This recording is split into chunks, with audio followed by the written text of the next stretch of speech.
उदाहरण आहे जिराफाची मादी अत्यंत उंचीवरून आपल्या पिलाला जन्म देते आणि नुकतूच जन्माला आलेलं बाळ उभं राहण्यासाठी धडपडत असतं, केविलवाणा प्रयत्न करत असतं. आई त्या पिलाच्या जवळ जाते आणि त्याला जोरात लात मारते. 10-12 फूट ते असं उडवलं जातं. उभं राहण्यासाठी धडपडत असतं.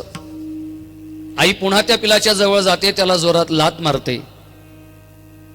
पिलू पुन्हा 10-12 फूट असं उडवलं जातं, उभं राहण्यासाठी धडपडत असतं. आई पुन्हा पिलाच्या जवळ जाते, त्याला जोरात लात मारते. हा लात मारण्याचा कार्यक्रम तोपर्यंत चालू असतो जोपर्यंत पिलू दोन्ही पायावरती व्यवस्थित उभं राहू शकत नाही. लात मारण्याच्या पाठीमागे आईचा हेतू असा आहे, भावना अशी आहे, पावलोपावली याच्या वाट्याला मरण आहे, वाघ सिंहाची भीती आहे. जर दोन्ही पायावरती माझा बाळ व्यवस्थित उभा राहू शकला नाही, त्या जंगलात त्याचा निभाव लागणार नाही.